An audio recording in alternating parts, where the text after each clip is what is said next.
Pagi itu, langkahku terasa berat tapi penuh harap.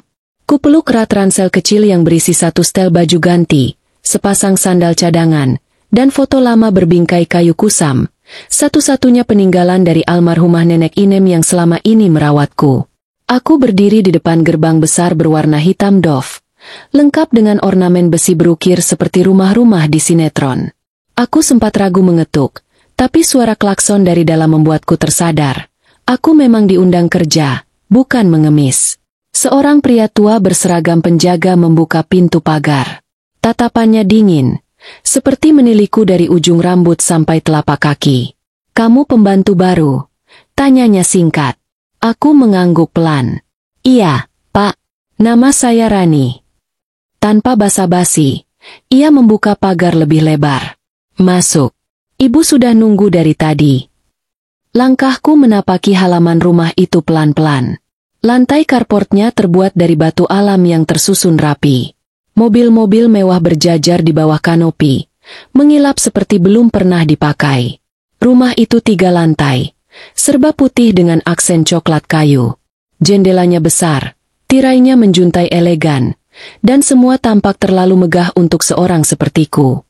Sampai akhirnya aku masuk ke dalam rumah. Aroma pengharum ruangan menyeruak, bercampur dengan wangi kopi dan roti panggang dari dapur. Seorang wanita bertubuh langsing dengan rambut disanggul rapi berdiri di ujung tangga, mengenakan blus krem dan celana panjang kain. Dari cara berdirinya, aku langsung tahu, dialah Butania, majikanku. "Rani?" sapanya datar, tanpa senyum. Aku mengangguk gugup. "Iya, Bu. Saya Rani." Ia tak menjawab. Matanya menyapu tubuhku dengan sorot menilai. Lalu ia menoleh ke arah dapur. "Mbak Yuni, ajari dia kerja. Jangan manja." Tak lama kemudian, seorang perempuan berusia sekitar 30-an datang menghampiriku. Mukanya putih, tapi riasan terlalu tebal. Senyum palsu terulas di wajahnya. "Ikut aku," katanya sambil berbalik tanpa menungguku. Aku mengikuti di belakangnya, menyusuri lorong rumah yang panjang. Ruangan demi ruangan tampak bersih dan rapi. Ada ruang tamu, ruang tengah dengan televisi layar lebar menempel di dinding. Lalu ada tangga spiral menuju lantai 2 yang terlihat mewah. "Kamu tidur di kamar belakang, dekat dapur. Kamar mandinya luar, gabung sama kamar art lain," ujar Mbak Yuni singkat, seperti tak peduli apakah aku mendengarkan atau tidak. "Kerja mulai jam 5 pagi. Masak, bersih-bersih, cuci baju, dan jangan coba-coba naik ke lantai 2 kecuali disuruh." Aku hanya menjawab pelan. "Iya, Mbak." Hari itu aku langsung disuruh mulai kerja, tanpa sempat istirahat, tanpa diberi minum atau camilan. Tangan dan kakiku mulai pegal membersihkan jendela besar, tapi aku menahan lelah. Dalam hatiku, aku bersyukur masih ada yang mau menerima pembantu baru dari desa seperti aku. Gajinya cukup untuk menabung dan suatu hari nanti, mungkin bisa kuliah seperti cita-citaku dulu sebelum nenek meninggal. Menjelang sore, aku sempat duduk sejenak di kursi dekat dapur. Di dinding ruang keluarga, banyak bingkai foto tergantung rapi. Foto keluarga Butania dan Pak Ronald yang tampak harmonis. Ada foto pernikahan, foto liburan di luar negeri, bahkan foto anak-anak mereka yang sekarang sudah kuliah. Aku terpaku menatap salah satunya, foto seorang anak perempuan kecil yang sedang tertawa sambil memeluk boneka beruang besar. Senyumnya lebar, rambutnya sebahu, kulitnya sawo matang dan matanya sedikit sipit. Entah kenapa aku merasa wajah itu familiar. Tapi aku menggeleng cepat, mencoba mengusir pikiran aneh yang muncul. "Jangan halu, Ran," bisikku pada diri sendiri. "Mereka orang kaya. Kamu cuma pembantu." Malamnya, aku tidur di kamar sempit bersama 2 pembantu lain. Kamar itu hanya cukup untuk 3 kasur tipis dan 1 kipas angin kecil yang berdecit setiap kali berputar. Tapi aku tak mengeluh. Kupeluk foto nenek dan berdoa dalam hati. "Ya Allah, aku nggak minta jadi orang kaya. Aku cuma pengen hidup tenang dan bermanfaat." Esoknya aku bangun lebih awal dari alarm. Ku bersihkan dapur, menyiapkan sarapan, lalu mengepel lantai ruang tengah. Saat menyeka bawah lemari hias, aku melihat sudut album foto terjepit di sana. Aku menggapainya. Niatnya hanya untuk membersihkan debu, tapi ujung jempolku tak sengaja membuka satu halaman. Dan di situ, mata ini membelalak. Jantungku seperti melompat ke tenggorokan. Di lembar itu ada foto seorang balita perempuan mengenakan baju warna pink pastel. Dan yang membuatku gemetar adalah wajahnya. Itu Suju, wajah kecilku, yang dulu hanya kulihat di satu foto lama milik nenek. Tapi kenapa bisa ada di sini? Tanganku gemetar. Aku buru-buru menutup album itu, mengembalikannya ke tempat semula, dan mencoba bernapas. Tapi napas itu terasa sesak, seperti tenggelam dalam pertanyaan yang belum berani kusuarakan. Siapa sebenarnya aku? Dan apa hubunganku dengan rumah ini? Sejak aku tanpa sengaja menemukan foto itu di album keluarga Butania, pikiranku tidak pernah benar-benar tenang. Setiap aku menutup mata, bayangan wajah anak kecil di foto itu selalu muncul. Senyumnya, bentuk matanya, potongan rambutnya. Semuanya terlalu persis dengan satu-satunya foto masa kecil yang selama ini kusebut sebagai kenanganku. Tapi siapa aku? Sampai berani menyimpulkan begitu cepat? Mungkin hanya kebetulan.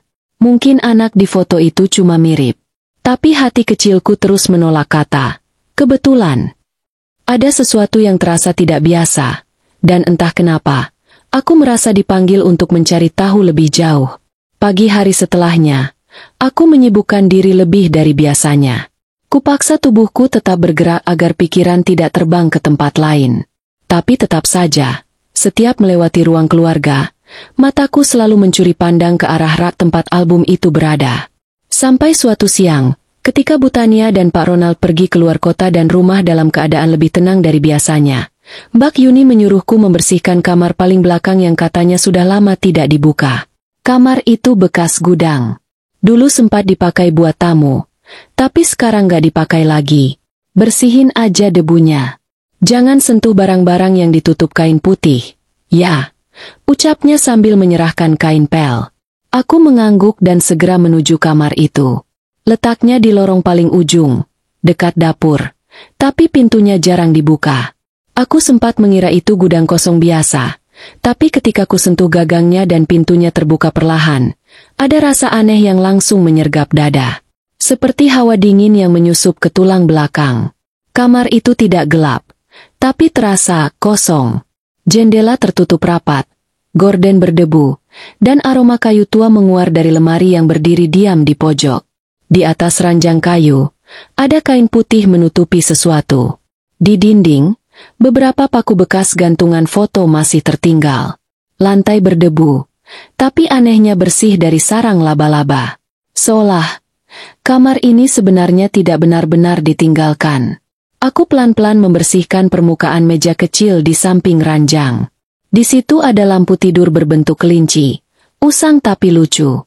Ada juga boneka kecil yang matanya tinggal satu. Rasanya terlalu pribadi untuk disebut sekadar gudang. Satu persatu aku lap lantai dan perabotannya. Tapi saat aku memindahkan vas bunga kering dari atas meja rias, mataku tertumbuk pada figura mungil yang tergeletak terbalik. Aku mengambilnya. Debunya tebal, tapi begitu kusapu dengan lengan bajuku, aku kembali membeku. Foto itu, foto seorang anak perempuan lagi. Sama seperti yang di album kemarin. Kali ini anak itu mengenakan gaun putih dengan pita biru muda. Wajahnya tertawa. Tapi yang membuat jantungku berdetak kencang adalah latar belakang fotonya. Ada ayunan kayu dengan bunga bougainville di belakangnya. Sama persis seperti latar di foto milik almarhumah nenek Inem. Aku terduduk di lantai. Napasku mulai tidak teratur. Kenapa wajah itu lagi-lagi muncul? Kenapa aku merasa seperti sedang melihat potongan hidupku sendiri yang tak pernah kuingat? Saat aku masih terpaku menatap foto itu, tiba-tiba angin dari jendela yang terbuka sedikit mengayun tirai, menimbulkan suara gesekan lembut. Tapi di tengah sunyinya siang itu, suara itu terasa seperti bisikan. Bisikan yang memanggil-manggil perasaanku yang sejak lama tertidur. Aku bangkit dan membuka lemari tua di pojok ruangan. Kunci gemboknya sudah lepas. Dalamnya kosong, hanya ada satu kotak kecil berwarna merah bata. Tapi kotak itu terkunci. Aku tak berani membukanya, hanya meletakkan kembali dengan pelan dan mencoba menenangkan diri. Saat keluar dari kamar itu, aku menoleh sekali lagi. Untuk sesaat, aku merasa seperti melihat bayangan seorang anak kecil duduk di pinggir ranjang, memeluk boneka. Tapi ketika ku tatap lagi, tidak ada siapa-siapa. Jantungku berdebar, tapi bukan karena takut melainkan karena merasa aku sedang menyentuh sesuatu dari masa lalu yang belum pernah kucerna. Sore harinya, aku diam saja di dapur, pura-pura sibuk mengupas kentang. Mbak Yuni sempat melirikku dan bertanya, "Kamu kenapa diam aja, Ran?" Aku hanya senyum tipis. "Enggak, Mbak. Cuma kecapean aja." Padahal dalam hati, kepalaku sudah penuh pertanyaan yang berdesakan. Tapi aku tidak punya cukup nyali untuk bertanya langsung. Lagi pula, siapa yang percaya?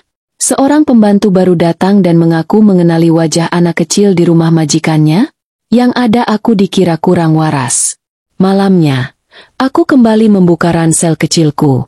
Dari dalamnya, aku keluarkan foto masa kecil yang selalu kubawa kemana-mana.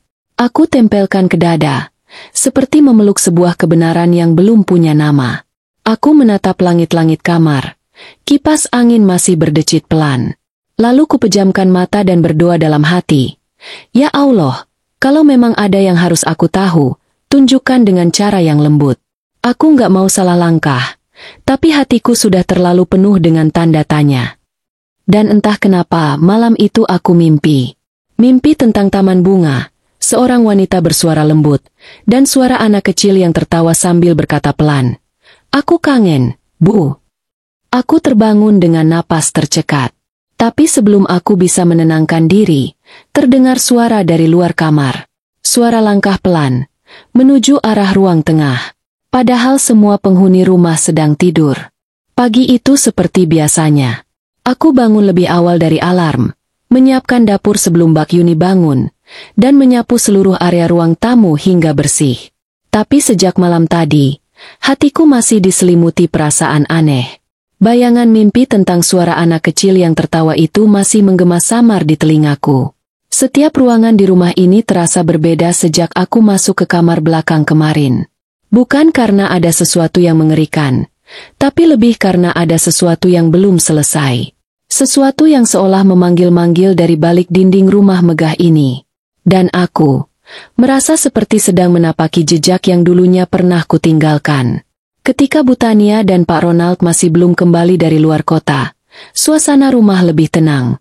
Mbak Yuni hanya mondar-mandir di dapur, sibuk memasak gulai kambing untuk arisan minggu depan.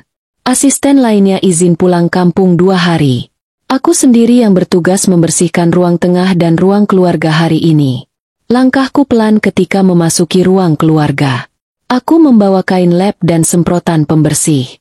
Di dinding kanan berjajar rak-rak kayu tinggi yang penuh dengan figura dan buku-buku tua. Di bawahnya ada laci besar berukir emas, tempat beberapa album foto ditata rapi. Hiasan kristal dan patung porselen menghiasi sudut-sudut ruangan.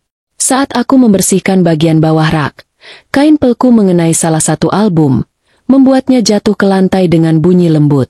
Aku segera memungutnya dengan gugup, takut merusak. Tapi begitu album itu terbuka, halaman pertamanya langsung menampakkan foto keluarga Bu Tania dan Pak Ronald saat masih muda. Mereka berdiri di taman, mengenakan pakaian kasual, tersenyum bahagia. Tangan ini gemetar saat membalik halaman berikutnya. Bukan karena takut, tapi karena jantungku berdetak terlalu cepat. Lalu, aku menemukannya. Sebuah foto berukuran besar. Seorang anak perempuan kecil bergaun putih duduk di pangkuan Pak Ronald. Sementara Bu Tania mencium pipinya dari samping. Anak itu tersenyum lebar. Matanya sipit, kulitnya sawo matang, rambutnya dipotong bob pendek. Aku membeku. Foto itu bukan hanya mirip. Aku yakin. Itu aku. Tidak ada yang tahu wajahku waktu kecil selain nenek Inem dan mendiang guru TK di desa. Tidak ada yang punya foto selain satu lembar kecil yang selalu kubawa. Tapi ini foto yang belum pernah kulihat seumur hidupku, dengan detail yang begitu nyata.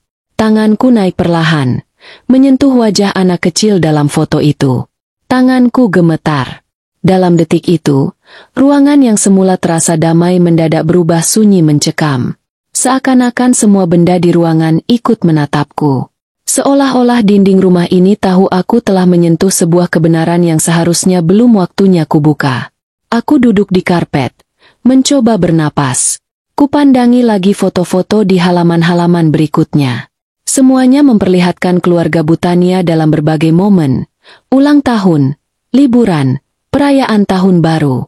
Tapi anak perempuan itu hanya muncul di foto-foto awal.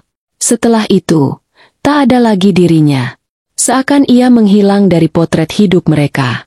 Kepalaku dipenuhi tanya. Kenapa fotoku ada di sini? Siapa aku sebenarnya?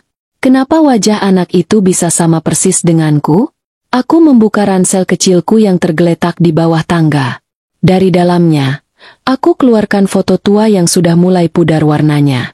Aku letakkan di sebelah foto album itu.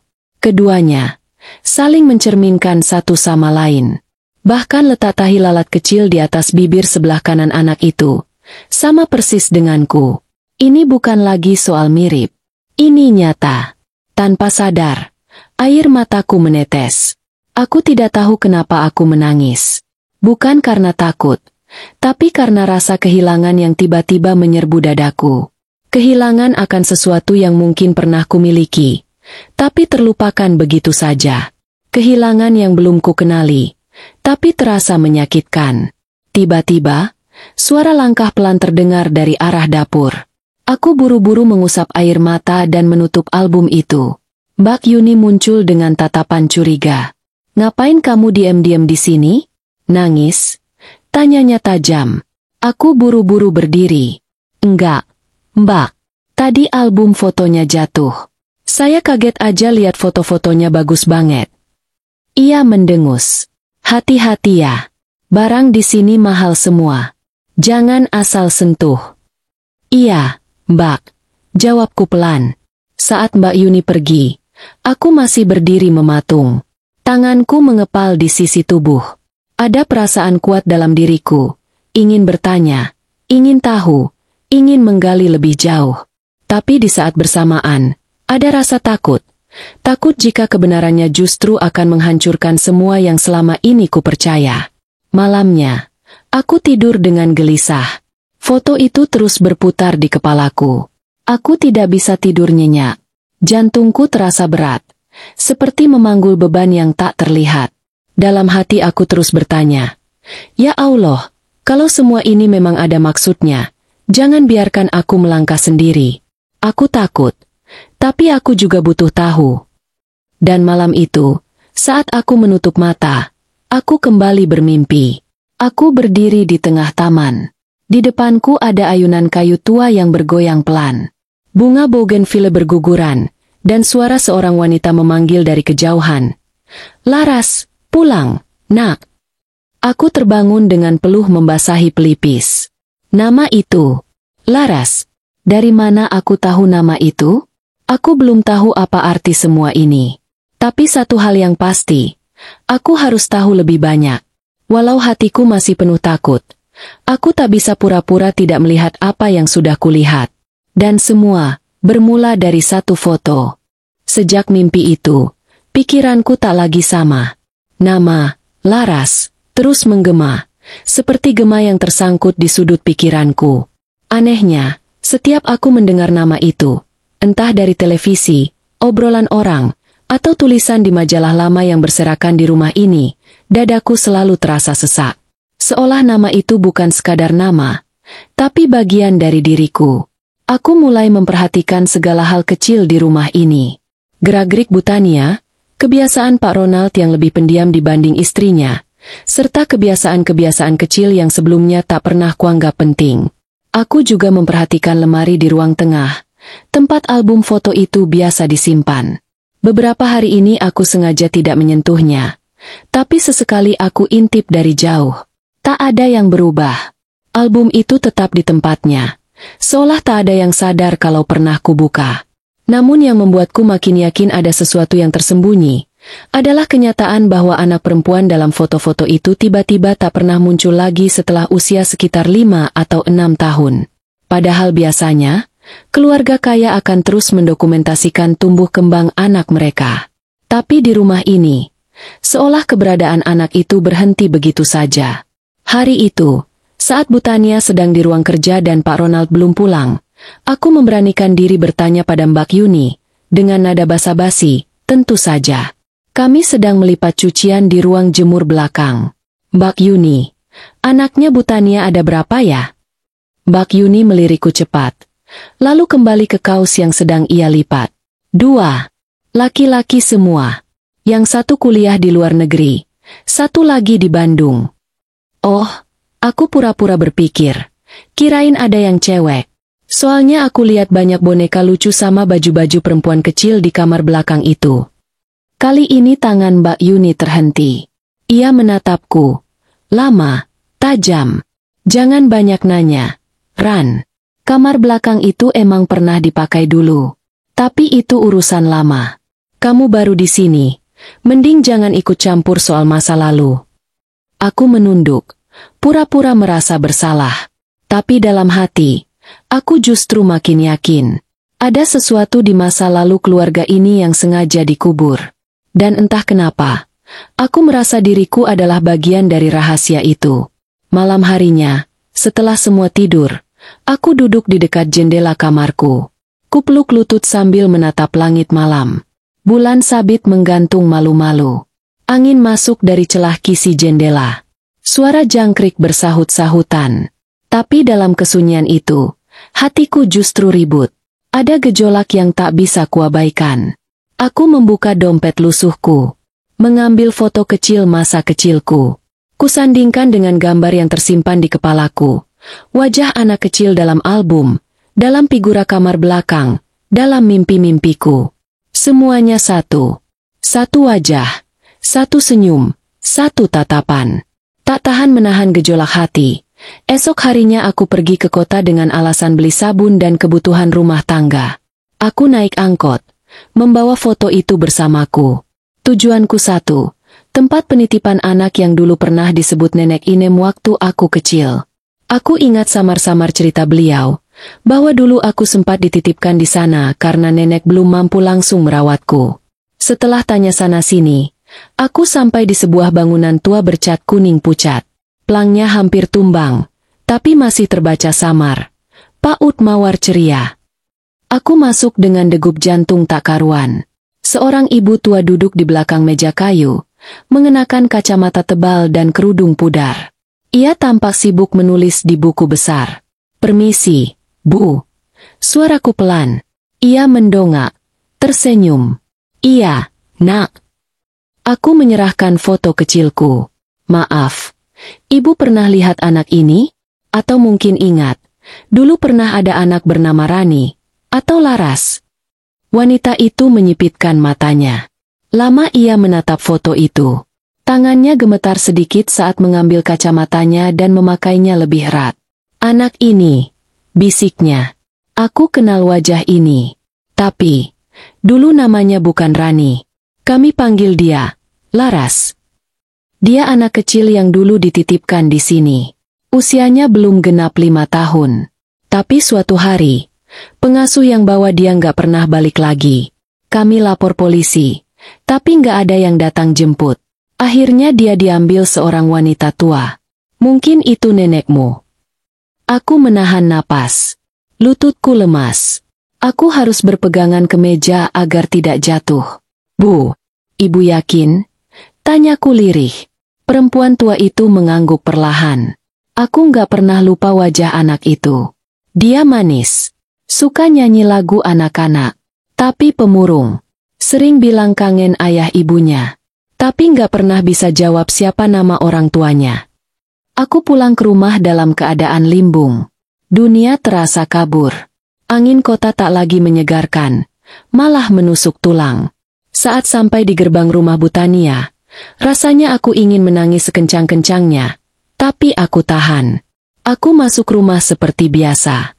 Membersihkan dapur, menyapu teras, tapi tanganku gemetar. Mataku panas. Dan setiap melihat Butania yang duduk di ruang tengah sambil membaca buku, dada ini seperti diremas. Apakah beliau adalah ibuku? Tapi kalau iya, kenapa aku ditinggalkan? Kenapa harus seperti ini? Aku mencoba mengusir semua prasangka. Tapi yang kulihat, justru Butania sesekali memandangku diam-diam. Tatapannya bukan tatapan majikan ke pembantu, tapi seperti ada sesuatu yang sedang dia tahan. Seperti seseorang yang menyimpan luka, tapi tidak tahu cara membalutnya. Dan malam itu, saat aku sendiri di kamar, aku tak bisa menahan air mata. Ya Allah, kalau ini semua ujian, beri aku kekuatan. Tapi kalau ini jawaban, tolong buka semua pintunya. Aku siap tahu kebenarannya, walaupun menyakitkan. Aku mulai curiga bahwa aku bukan sekadar pembantu biasa. Bahwa aku punya hak untuk tahu siapa aku sebenarnya. Dan kali ini, aku tidak akan berhenti sampai semuanya jelas. Hari-hari setelah kunjunganku ke PAUD Mawar ceria terasa berat. Bukan karena tubuhku lelah bekerja, tapi karena hati ini terus menanggung sesuatu yang mengganjal. Setiap kali aku melihat wajah Butania, ada rasa getir yang tak bisa dijelaskan.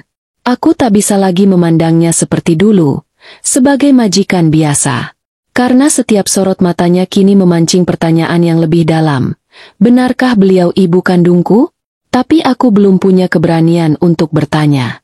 Aku hanya pembantu, tak punya hak menyodorkan pertanyaan seberani itu. Maka satu-satunya hal yang bisa kulakukan adalah memperhatikan, diam-diam, seperti bayangan. Siang itu, Butania baru saja pulang dari arisan. Ia tampak kelelahan. Langkahnya gontai saat naik ke lantai 2. Aku yang sedang membersihkan vas bunga di ruang tengah bisa mendengar langkah itu dari bawah. Beberapa menit kemudian, terdengar pintu ruang kerja di lantai atas ditutup pelan. Aku lanjutkan tugasku seperti biasa. Tapi entah mengapa, hari itu suasana rumah terasa lebih sunyi dari biasanya. Bahkan jam dinding seolah berdetak lebih keras. Hanya ada aku, dan suara detak waktu. Tiba-tiba, dari arah lantai 2, terdengar suara. Emer. Seperti seseorang menangis tertahan. Aku terdiam. Langkahku terhenti di tengah ruangan. Air dalam ember masih menggenang. Tapi aku tak bisa bergerak. Telingaku menangkap isakan itu jelas. Tangisan seorang wanita, parau dan tertekan. Lalu suara itu mulai lirih bersenandung, seperti nyanyian kecil. Dan kemudian terdengar dengan jelas. Laras, Laras, kenapa kamu nggak pulang, nak? Tanganku refleks menutup mulut. Jantungku berdebar begitu cepat seolah akan pecah. Nama itu lagi. Laras. Nama yang muncul dalam mimpiku. Nama yang disebut Nenek Inem dulu. Dan kini keluar dari mulut Butania sendiri. Aku berdiri mematung di pojok tangga. Tak berani naik, tak mampu turun. Tapi hatiku tahu, apa yang kudengar bukan hayalan. Butania baru saja menyebut nama yang terhubung langsung denganku. Sore harinya, setelah semuanya kembali tenang, aku memberanikan diri menyapu lantai 2. Biasanya aku dilarang naik ke atas kecuali disuruh. Tapi kali ini, Butania sedang pergi keluar sebentar. Aku membawa kain pel dan pura-pura mengepel koridor. Dari ujung lorong, kulihat pintu ruang kerja terbuka sedikit. Rasa penasaran mendorong langkahku masuk pelan-pelan. Ruangan itu cukup besar, dengan jendela menghadap taman belakang. Di dalamnya penuh buku, dokumen, dan lukisan-lukisan besar bergantung di dinding. Salah satu lukisan itu menarik perhatianku. Lukisan seorang gadis kecil duduk di bangku taman, mengenakan gaun putih dengan pita biru muda. Itu, wajahku lagi. Tapi lukisan itu tampak sudah mulai menguning, seperti sudah bertahun-tahun tidak disentuh. Di bawah lukisan itu, terdapat meja kecil dengan laci terkunci. Di atasnya ada album lain, lebih kecil, lebih lusuh. Aku tak berani menyentuhnya. Tapi ada secari kertas di sela album yang sedikit menyembul. Aku tarik perlahan. Ternyata, sebuah puisi. Tulisan tangan. Miring dan penuh bekas air mata. Aku membacanya pelan-pelan. Jika waktu bisa kuputar, aku akan memilih memelukmu lebih lama. Tapi kau pergi tanpa pamit. Laras, maafkan ibu yang terlalu percaya pada orang lain, dan terlalu lambat menemukan jejakmu kembali. Tanganku gemetar memegang kertas itu. Aku menggigit bibirku sendiri, menahan emosi yang tak terbendung. Ini bukan sekadar tulisan. Ini jeritan hati seorang ibu yang kehilangan anaknya. Dan nama itu, Laras, terus disebut-sebut. Kebetulan tak mungkin berulang sesering ini. Nama, wajah, tempat, semuanya mengarah ke satu titik. Aku. Dan meski hatiku penuh luka, aku tahu satu hal, ada cinta yang terputus, tapi belum mati.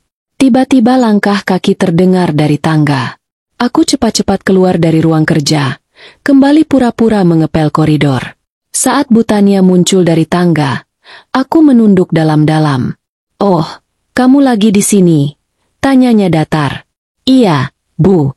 Tadi Mbak Yuni bilang boleh bersihkan lantai atas karena lantai bawah sudah beres." Jawabku dengan suara pelan. Ia hanya mengangguk singkat, lalu masuk ke ruangannya. Tapi sebelum pintu ditutup, aku sempat melihat matanya.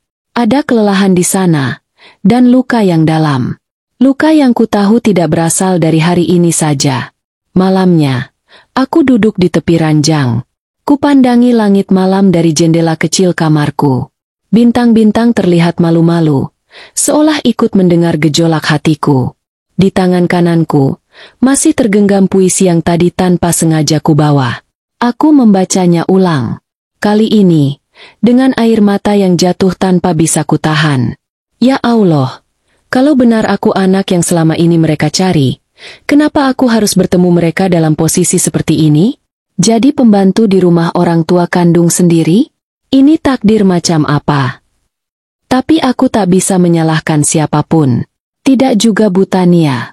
Mungkin beliau pun disesatkan oleh keadaan. Atau dikhianati oleh seseorang yang pernah dipercaya. Tapi yang jelas, ada luka lama di rumah ini. Luka yang tertimbun rapat, tapi belum sembuh. Dan aku yakin, aku adalah bagian dari luka itu. Sejak hari aku menemukan puisi itu di ruang kerja Butania, langkah-langkahku di rumah ini tak lagi sama. Setiap sudut rumah seolah memiliki mata dan suara. Setiap benda seolah menyimpan cerita. Dan aku, seolah sedang hidup di dalam teka-teki yang potongan-potongannya berserakan, tinggal menunggu siapa yang cukup nekat menyusunnya. Aku tak berani lagi memasuki ruang kerja itu. Tapi tiap malam, pikiranku selalu kembali ke satu titik. Jika benar aku Laras, kemana aku selama ini? Dan kenapa aku bisa ada di tangan Nenek Inem? Jawaban satu-satunya tentu ada pada satu sosok.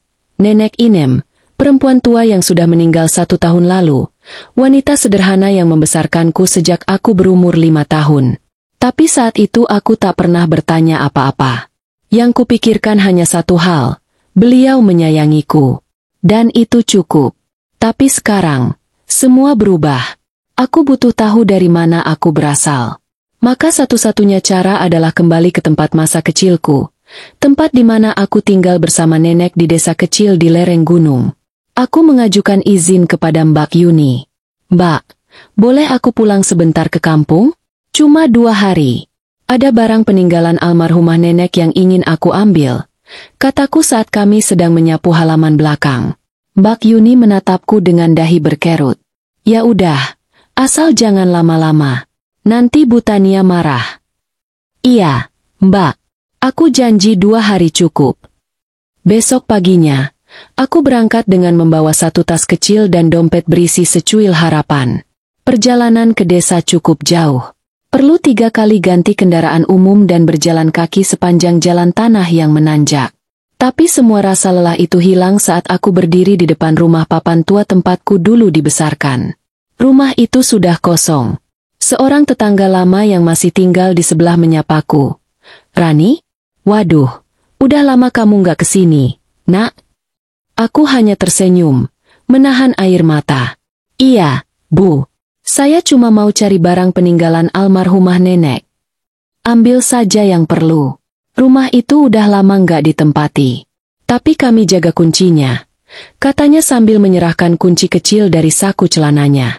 Aku masuk perlahan. Aroma debu dan kayu tua langsung menyeruak. Tapi semuanya masih seperti dulu. Dinding dengan kalender lama, meja dengan taplak rajut, dan lemari kecil tempat nenek menyimpan semua benda penting. Aku membuka lemari itu. Di dalamnya, ada kotak kayu tua berukir. Tanganku gemetar saat membukanya. Di dalamnya, terlipat beberapa benda. Baju bayi berwarna krem dengan sulaman huruf L di dadanya. Sepotong kertas koran lama dengan headline kecil di pojok bawah. Anak hilang belum ditemukan. Sebuah surat bertuliskan tangan, dengan tinta yang mulai pudar. Kubuka perlahan surat itu. Isinya hanya 2 paragraf pendek, tapi mengubah seluruh hidupku.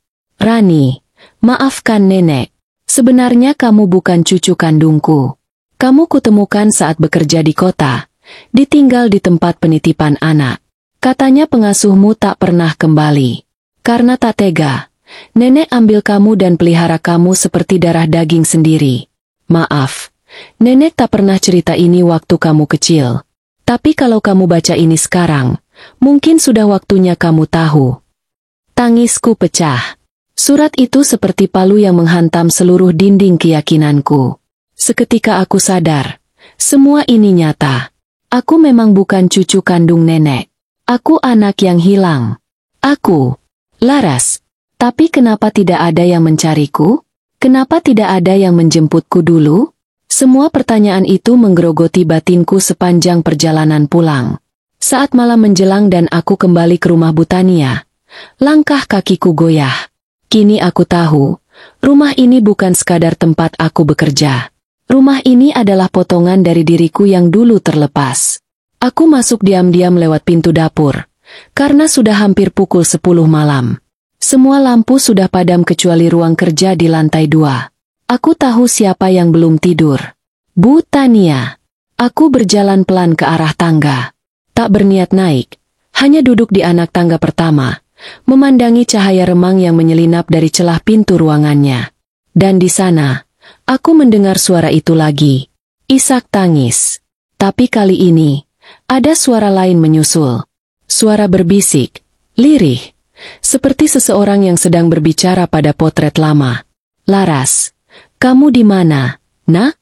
Ibu udah nggak kuat. Bertahun-tahun ibu nyari kamu. Kenapa semua jejakmu hilang? Aku menutup mulut. Tak ingin suara isak tangisku ikut terdengar. Ya Allah, kalau beliau memang ibuku, bagaimana caranya aku datang sebagai anak, padahal aku hanya dikenal sebagai pembantu? Aku turun pelan, kembali ke kamar. Malam itu aku tak bisa tidur. Tapi dalam diam, aku tahu, aku tidak bisa lagi tinggal diam. Aku harus menemukan cara untuk menyampaikan siapa aku sebenarnya. Tanpa menyakiti, tanpa menyalahkan, tapi dengan satu tujuan, mengembalikan yang pernah hilang. Pagi setelah aku pulang dari kampung, suasana rumah terasa berbeda.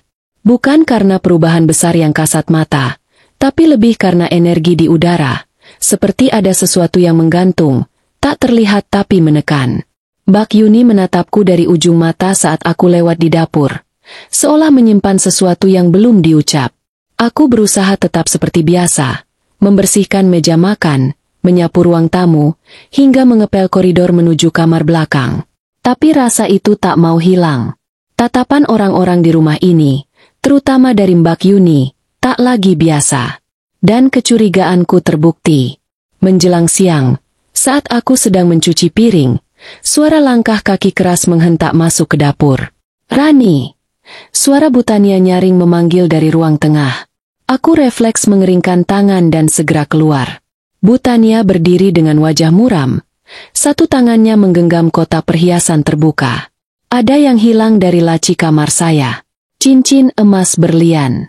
Dan hanya kamu yang masuk ke kamar waktu saya dan Pak Ronald pergi keluar kota. Ujarnya tajam.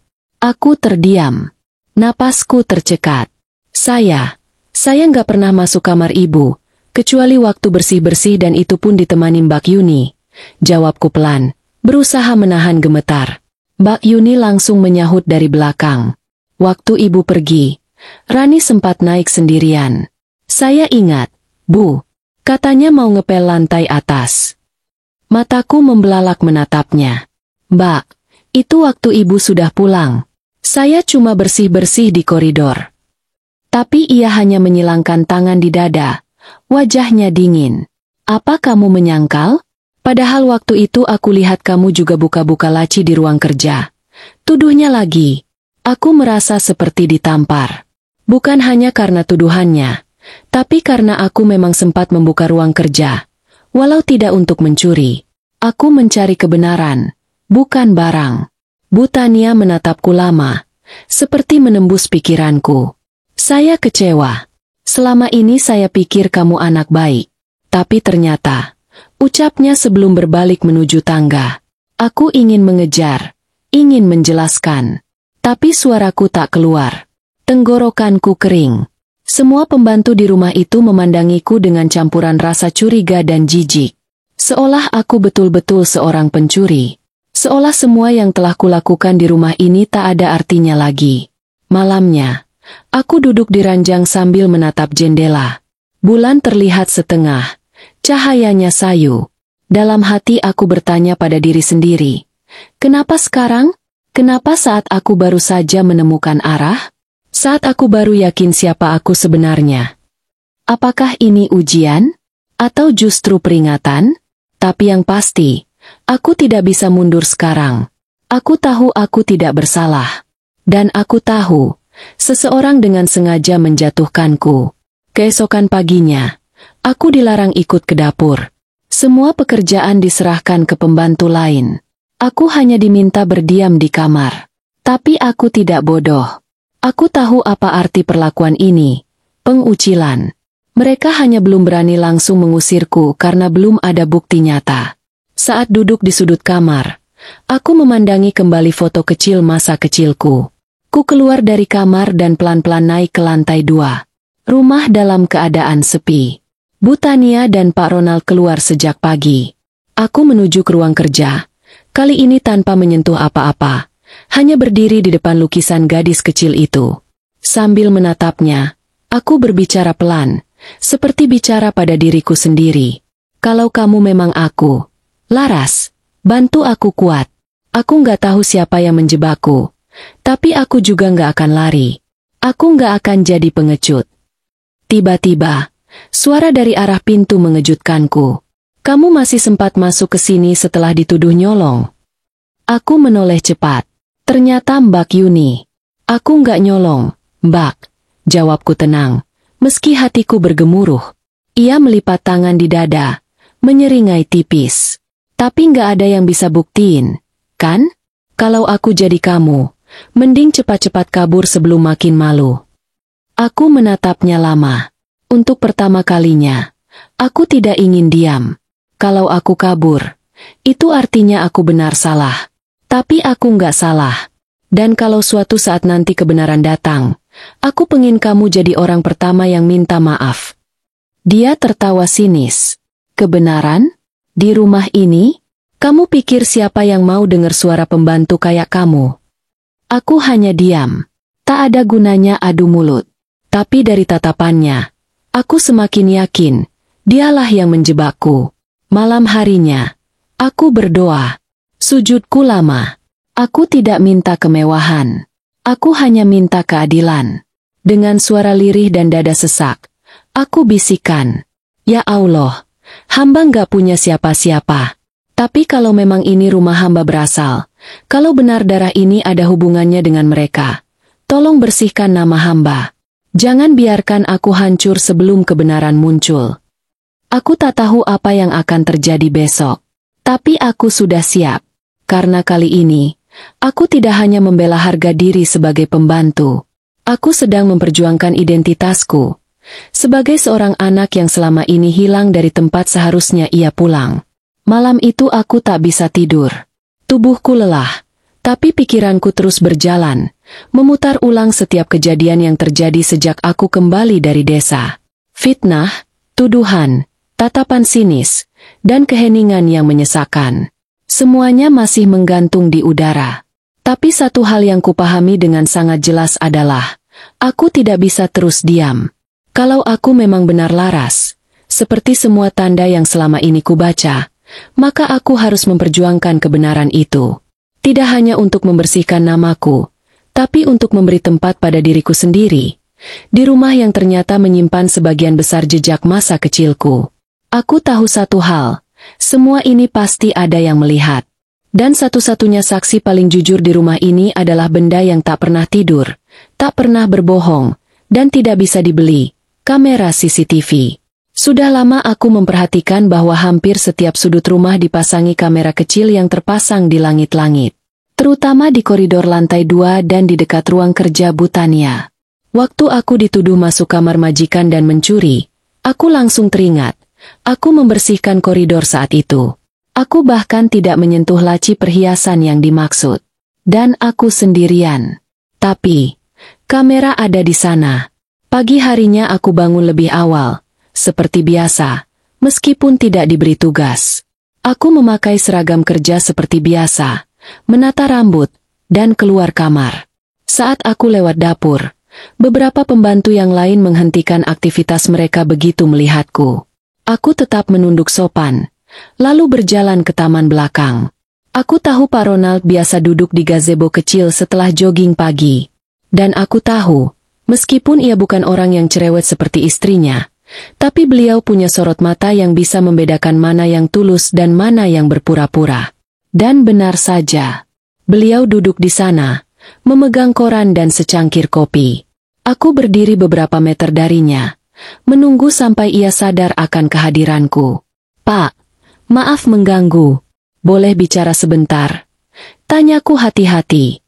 Pak Ronald mendongak, memandangku tanpa ekspresi, lalu mengangguk pelan. "Ada apa?" Aku menarik napas panjang, lalu menatap matanya dalam-dalam.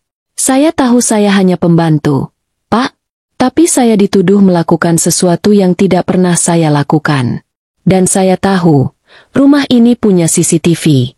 Saya hanya ingin minta izin untuk membuka rekaman hari itu, supaya saya bisa membersihkan nama saya." Pak Ronald diam. Ia menatapku lama, lalu berkata pelan, "Kamu yakin tidak bersalah?" Aku mengangguk. Tegas.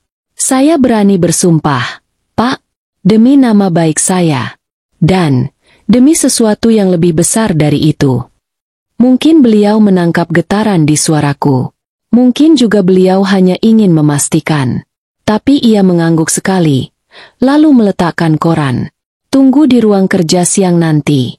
Saya akan minta anak It untuk tarik rekamannya." Mataku berkaca-kaca. Aku menunduk hormat. "Terima kasih, Pak."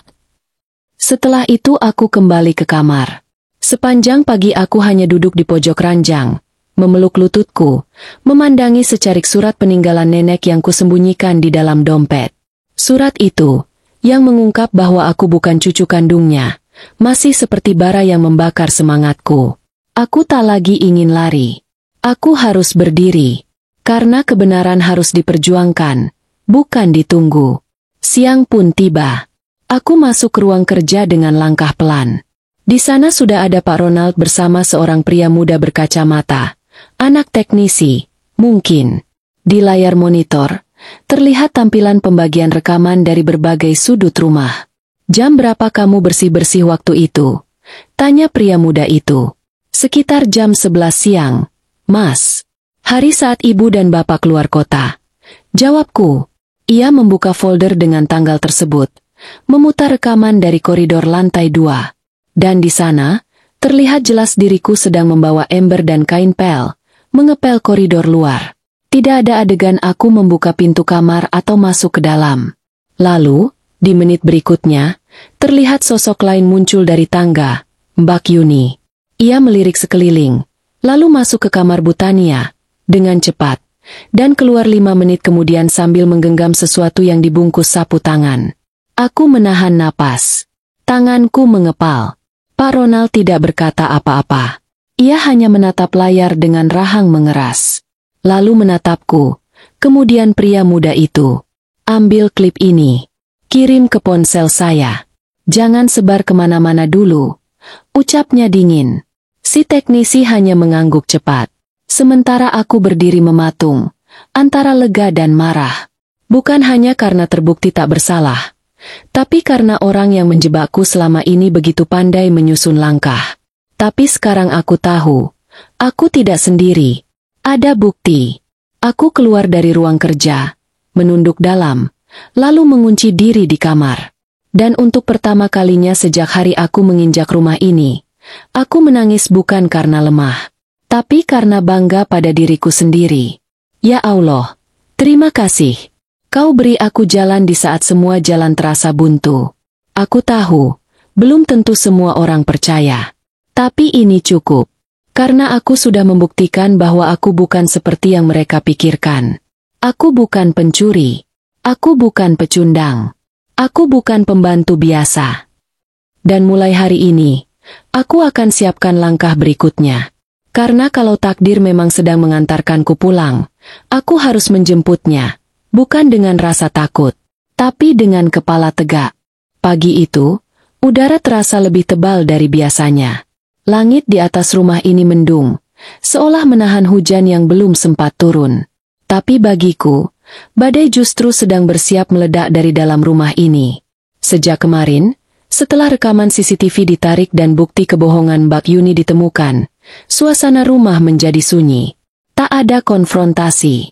Tak ada pengumuman. Tapi pandangan Pak Ronald padaku saat keluar dari ruang kerja sudah cukup menunjukkan. Badai ini bukan milikku sendiri. Siangnya, saat aku sedang menyapu ruang tengah, Mbak Yuni dipanggil ke ruang kerja. Tak lama kemudian, suaranya meninggi. Saya nggak tahu apa-apa. Pak, itu cuma saya bersihin kamar ibu. Rekaman bilang beda. Sahut suara Pak Ronald tegas. Aku tidak bisa mendengar sisanya. Tapi 1 jam kemudian, Mbak Yuni keluar dengan mata merah dan wajah menegang.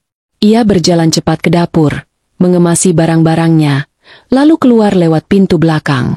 Tanpa bicara, tanpa menoleh, aku berdiri lama di ambang pintu ruang tengah. Aku tahu, saatnya telah datang. Saat untuk menyampaikan semuanya. Malam harinya, aku memberanikan diri mengetuk pintu ruang kerja Bu Tania. Suara dari dalam menjawab pendek. Masuk. Kubuka pintunya perlahan. Di dalam, Bu Tania duduk di balik meja besar. Lampu kecil menyala remang. Ia tampak lelah. Matanya sembab. Seolah telah menangis sebelumnya. Tapi bukan itu yang membuat jantungku bergetar.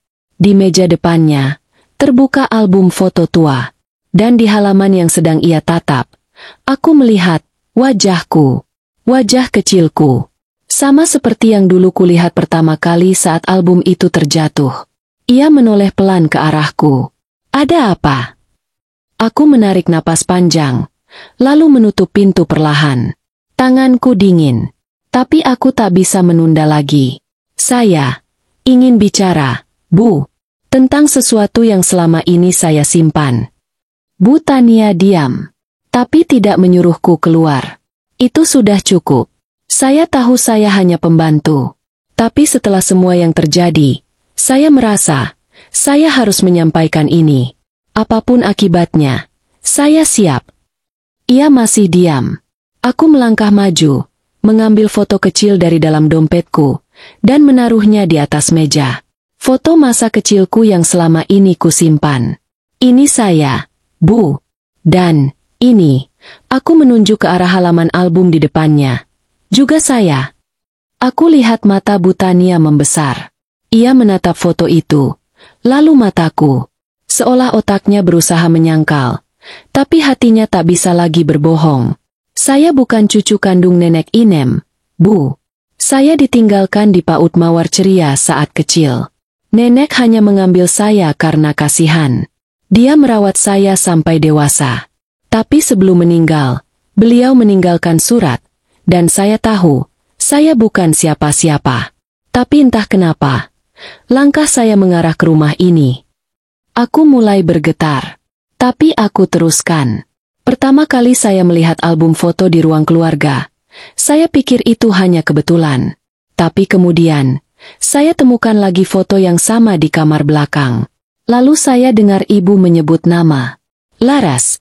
Saya mendengar ibu menangis malam-malam. Saya yakin, saya adalah Laras itu. Bu Tania menggenggam mulutnya. Matanya mulai basah. Ia perlahan berdiri, lalu berjalan menuju lemari kecil di sisi ruangan. Dari dalamnya, ia mengeluarkan sebuah kotak merah tua.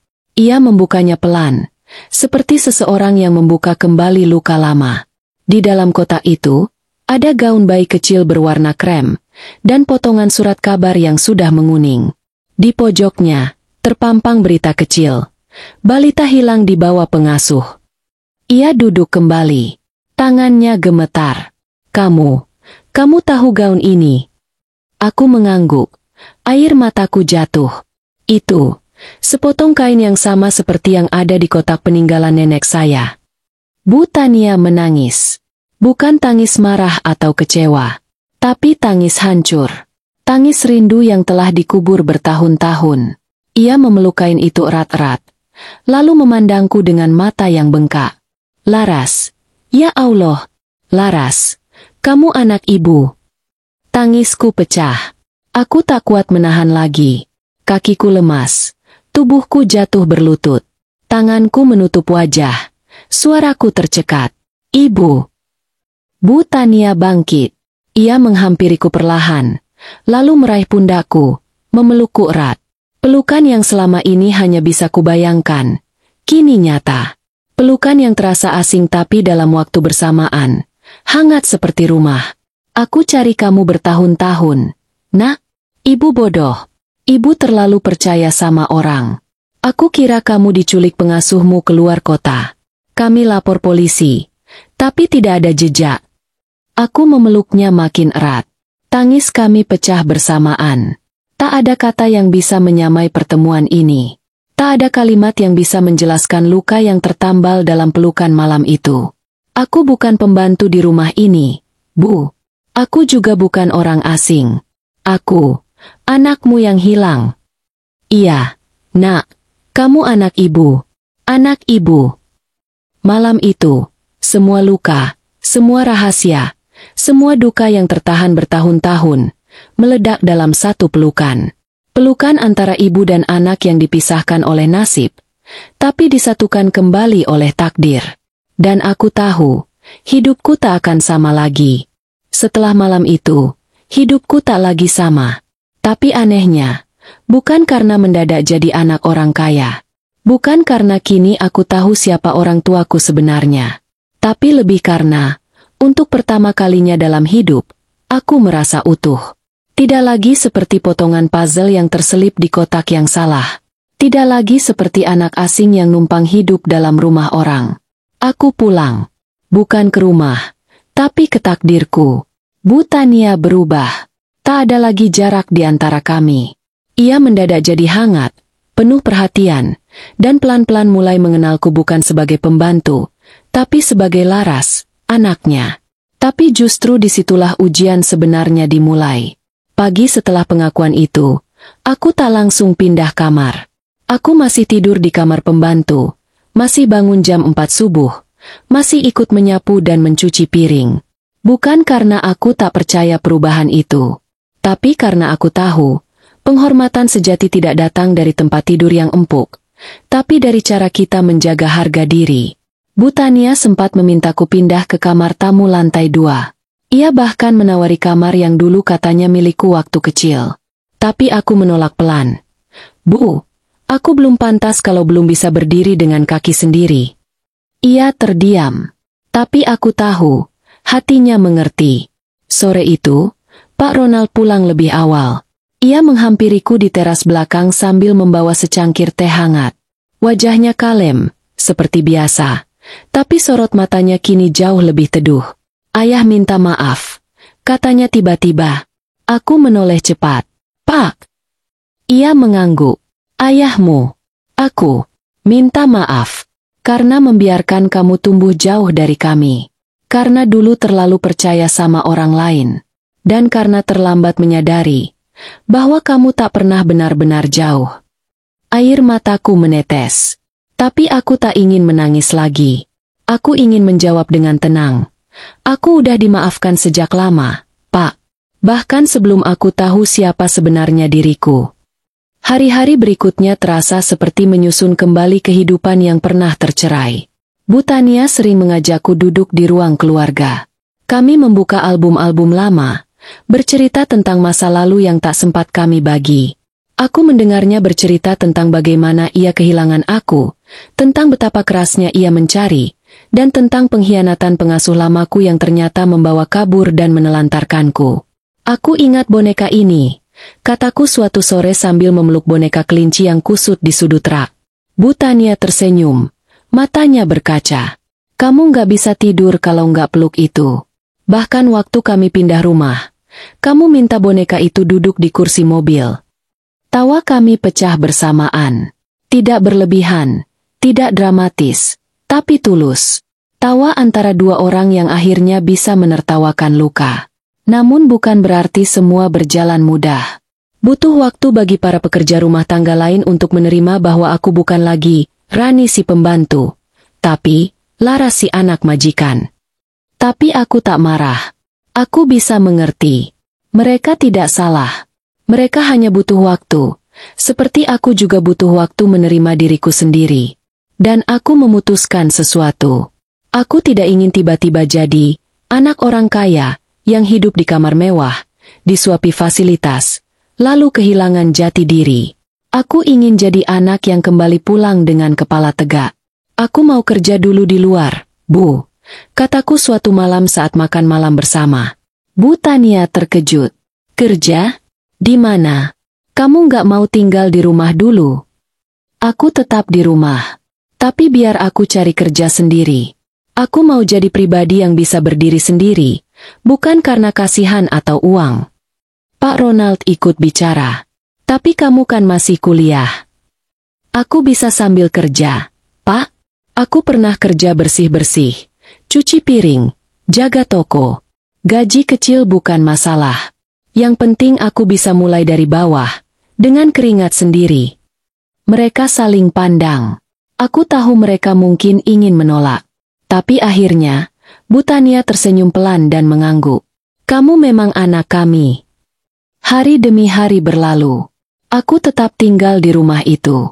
Tapi aku tak lagi memakai seragam pembantu. Kini aku mengenakan pakaian rapi dan berangkat pagi ke toko buku tempat aku diterima sebagai kasir paruh waktu. Gajinya kecil. Tapi senyuman pemilik tokonya membuatku bahagia. Setiap buku yang kupegang, seolah membisikkan bahwa masa depanku sudah menanti untuk ditulis. Hubunganku dengan Bu Tania dan Pak Ronald makin erat. Kami mulai terbuka satu sama lain. Mereka tak memaksaku berubah cepat. Dan aku juga tidak memaksa mereka memanjakan aku. Kami belajar bersama, dari luka masing-masing. Dan malam itu, sebelum tidur, aku menatap cermin di kamar kecilku. Wajahku masih sama. Mataku masih sipit. Senyumku masih sederhana. Tapi kini, aku tahu siapa diriku. Aku bukan pembantu yang kebetulan mirip. Aku bukan anak kasihan yang ditampung. Aku adalah Laras. Anak yang hilang, tapi akhirnya pulang. Dan aku bersyukur, karena Allah telah menuntunku ke jalan yang tidak mudah, tapi penuh makna.